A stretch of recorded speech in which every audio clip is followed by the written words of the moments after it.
আজ তোর জন্য একটা বিয়ের প্রপোজাল এসেছে। আমি কিন্তু বলে দিয়েছি তোর সিদ্ধান্তই চূড়ান্ত। ছেলেটা ছেলে। ভাইয়া এই ছেলে বিয়ের প্রপোজাল পাঠিয়েছে? ইম্পসিবল।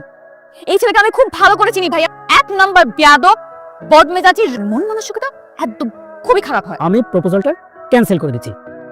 মা, ওরা কিছু জানিয়েছে? ওরা প্রপোজালটা রিজেক্ট করে দিয়েছে। প্রেমা রাজি না। কামিজটা কি সুন্দর নাকি না? একটা বুদ্ধি করে আড়ালে লুকিয়ে থাকে, দেখি অন্য কেউ কামিজটা পছন্দ করে কিনা।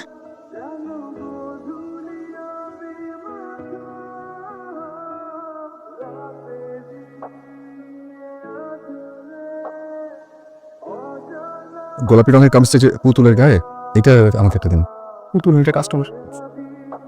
তাই তো, কামিজটা আমাকে আরেকটা পিস দেন। বুঝছি, ও যদি না নেন তাহলে আপনি নিতে পারবেন। আর আমি তো নিয়ে ফেলেছি। জামাটা রেখে আমি ওদিকে ঘুরে ওনাকে একটু ডাক দিলাম, আর এদিকে ফিরে দেখি আপনার হাতে। দেখুন আমি অত কিছু বুঝি না, ওটা চুজ আমি আগে করেছি। আপনার আসলে অনেকক্ষণ আগে আমি এটা পছন্দ করে এখানে ঝুলিয়ে রেখেছিলাম। একটু স্যাক্রিফাইস করতেন, আমি তাহলে কামিজটা নিতে পারি। আমি না একদম স্যাক্রিফাইস করতে পারি না। আপনি ভীষণ খারাপ এবং খুবই ঘাটতা টাইপের একটা মেয়ে। আর একটা পিছনে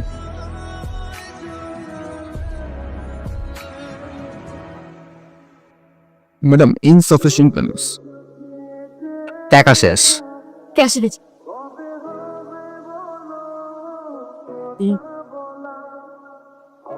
2005 টাকা। টাকা নাই কেন যে মানুষ কামিজ কিনতে আসে? স্ট্রিট ম্যাম তো অনেকে জিজ্ঞেস। ম্যাডাম, আপনি কি কামিজটা নেবেন? নিগুলো মানে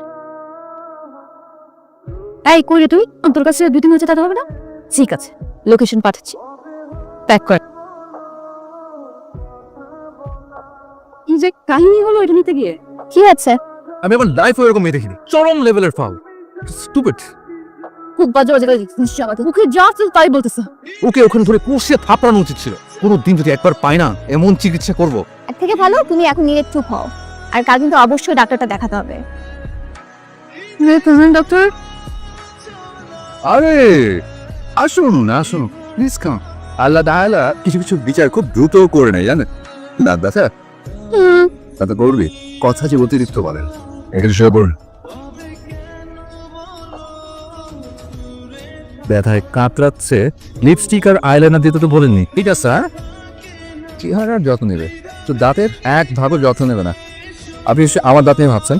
নিজে ডেন্টিস্ট কিন্তু নিজের দাঁতই বাঁকা। তারা ঠিক করতে গিয়েছিলাম, পর আত্মীয় স্বজন বললো যে এই বাঁকা দাঁতই নাকি আমার লাকি চাম। এই ডাক্তার, এই ডাক্তারটাই তো এখন খুব লাগছে তাই না? খুব পর্যাপ্ত পরিমাণে টাকা পয়সা নিয়েছেন তো, নাকি শখের ভাবে টাকা পয়সা ছাড়াই চলে যান? কিভাবে কনভিন্স করা যায় দেখি। ভাইয়া আপনি আপনি এত সুন্দর করে ভাইয়া রাখতে পারেন? একটু স্যাক্রিফাইস করেন না। আমি আবার স্যাক্রিফাইস করতে পারি না যে? স্যাক্রিফাইস যতবার আমার জীবনে করেছি তত বাড়ি ধরে গেছি। আপনার দাঁতে ফিলিং লাগবে। Digo que con esa santa que me quita mi pompón. ওই তো কবে জানো না আজকাল আমার দিচ্ছিস দিয়েছো ওটা গতকাল কামিজের রূপ। তুমি কথা বলো না, তুমি আমাকে ইশারায় বলো। তুমি ওকে কুচকুচু করে সেকুচু করে শুনবে। আচ্ছা ঠিক আছে, তুমি যা করার পরে করো, তুমি এখন একটু রেস্ট নাও। হ্যাঁ আচ্ছা, তুই এমন হচ্ছিস কেন বলতো? কোথাও যাস না, ঘুরিস না, বন্ধু বান্ধব। আমি তোমার একই কথা শুনতে শুনতে টায়ার্ড হয়ে গেছি।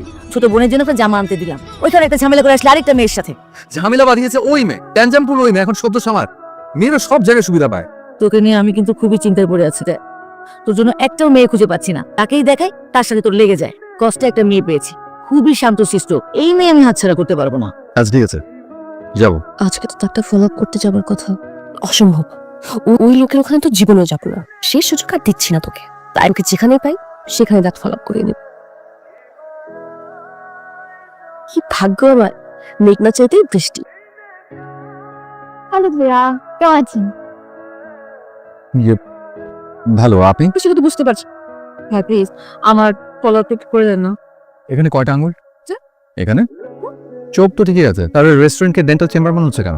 হ্যাঁ আমি তো ফলো আপে টাকা দেবো, কিন্তু সেটা চেম্বারে কোনো প্লিজেই কাজ হবে না। আমি এখান থেকে সরবো না, একদম এখানে বসে। ঠিক আছে, আপনি করেন। টু গুড কিন্তু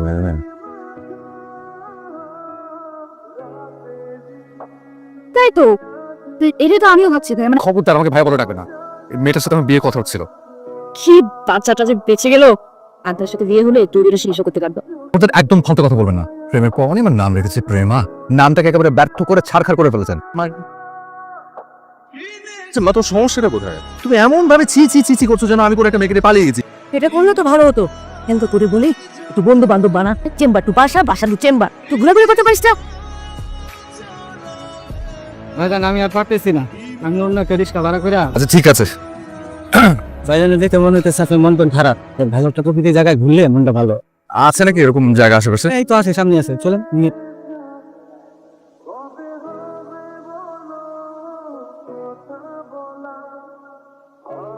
কি অবস্থা? ওর সাথে ফোনে কথা হয়েছিল কাউন্সিলিং এর ব্যাপারে। বলো কি সমস্যা? যে কোনো কিছু করতে ভালো লাগছে না, লাইফটাকে কিভাবে মানে সারাক্ষণ মন খারাপ থাকে, অনেক অলস লাগে, রোবট মনে হয় নিজেকে, তাই তো? পড়াশোনার বাইরে যখনই তোমরা অবসর পাচ্ছ তখন কি করছো? Mobile phone. শেষ কবে মাঠে গিয়ে খেলেছো? শেষ কবে বাবা মার সাথে একই টেবিলে বসে খেয়েছো? এই প্রশ্নের উত্তর তোমাদের কাছে আছে। সবকিছুর সলিউশন নিজের হাত। কিছু কিছু উক্তি জানো মানুষের জীবনের সাথে খুব মিলে যায়। আমার ক্ষেত্রেও তাই হয়েছে। বাইরে থেকে মানুষকে দেখে ভেতরের আসল মানুষটাকে একদম চেনা যায় না। পৃথিবীর বেশিরভাগ প্রেমগুলো বোধহয় এভাবেই শুরু হয়, যার শেষটা হয় ভালোবাসার চূড়ান্ত রূপ দিয়ে। প্রেমা কিছু কথা যেন আমাকেই বলেছে, নিজেকে বদলে ফেলতে বলেছে।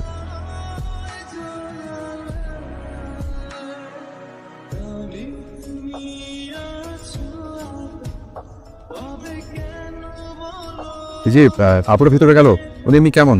আমাকে ফেমা আপার কথা কইতেছেন? আপনার হেরে দিয়ে কি দরকার? আসলে হয়েছে কি, আমার জীবনের অনেক হতাশা। ওই প্রেমা আপা যদি আমাকে একটু আশা দিতে পারতো। আফারে ডাকমু? না না না, তুমি কি ওনার বাসার ঠিকানা জানো? ও একেবারে মুখস্থ। আপাই কইছে। কি হয়েছে তুই একা একা হাসছি না যে? যে কি আশ্চর্য মা, মানে মানুষ যখন প্রেমে পড়ে তখন অনেক কিছুই করে। এমন হয় প্রেমে পড়েছে মা। তোমার বোনের বিয়ের প্রপোজাল নিয়ে এসেছে। আমি আপনার ছেলের সিভিটা দেখলাম, সব দিক থেকে আমার বেশ পছন্দ হয়েছে। আজকালকার দিনে ছেলে মেয়ে ওদের পছন্দটাই আসল। এর সাথে কথাবার্তা বলে ওর মতামতটা জেনে নিই। সেটাই ভালো হবে, আমাকে জানিয়ে। জি জি, আসসালামু আলাইকুম। কি রে, আজ তোর জন্য একটা বিয়ের প্রপোজাল এসেছে। আমি কিন্তু বলে দিয়েছি তোর সিদ্ধান্তই চূড়ান্ত, ছেলেটা চলে। ভাইয়া এই ছেলে বিয়ের প্রপোজাল পাঠিয়েছে? ইম্পসিবল। এই ছেলেকে আমি খুব ভালো করে চিনি ভাইয়া। এক নাম্বার বেয়াদব, বদমেজাজি, মন মানসিকতা একদম খুবই খারাপ হয়। আমি প্রপোজালটা ক্যান্সেল করে দিচ্ছি, নে কাজ কর। সাহস তো কম, বিয়ের প্রপোজাল পাঠায়। দেখাও। মা, ওরা কিছু জানিয়েছে? ওরা প্রপোজালটা রিজেক্ট করে দিয়েছে। প্রেমা রাজি না। তুমি তুমি মন খারাপ করছো কেন? আচ্ছা বিয়ের প্রপোজাল পাঠালেই যে রাজি হয়ে যাবে এমন কি কোনো কথা? তোর কি খুব বেশি খারাপ লাগছে? কেন মন খারাপ করবো? হাই প্রেমা, প্রেমা আপনি আমাকে বারবার কি ধরনের কথা? আপনি বাসার সামনে এসে আচ্ছা জাস্ট আপনার 5টা মিনিট সময় নেব। কি বলবেন? বিয়ের প্রপোজাল নিয়ে আপনাদের বাসায় গিয়েছিল। আমি প্রপোজাল রিজেক্ট হয়েছে। জানি, সমস্ত অনাকাঙ্ক্ষিত ঘটনার জন্য এক্সট্রিমলি সরি। আপনি আরেকটা বার ভাবুন প্লিজ। সে ভালো লাগে না এই জন্য রিজেক্ট করে দিয়েছি, এর বেশি তো কিছু না। আমি তোমার মনের বিরুদ্ধে গিয়ে কিছু করতে পারবো না নাকি? কিন্তু এখানে আরেকবার ভাবার কিছুই নেই। আমি আসি, ভালো থাকুন।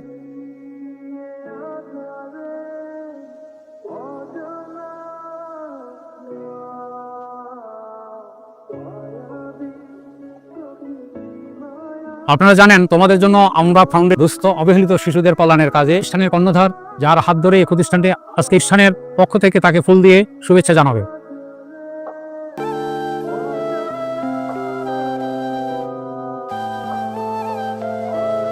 প্রথমে একটু পেছনের গল্প বলি। আমার মাথায় এই পরোপকারী পোকাটা এসেছিল আমার বাবার কাছ থেকে। আমি চিকিৎসক হয়েছি, তবে বাবার মতো চিকিৎসক না। আমি সামর্থ্যবানদের কাছ থেকে ভিজিট নেই, টাকা নেই, কখন দুস্থ মানুষদেরকে বিনা টাকায় চিকিৎসা দেওয়ার চেষ্টা করি। আমার এই উদ্যোগ, আমার এই প্রচেষ্টা কখনোই সফল হতো না যদি না প্রেমার মতো মানুষরা সামনে গিয়ে না আসতো। তাই আমি তাদের মতো মানুষের কাছে অসম্ভব তপর।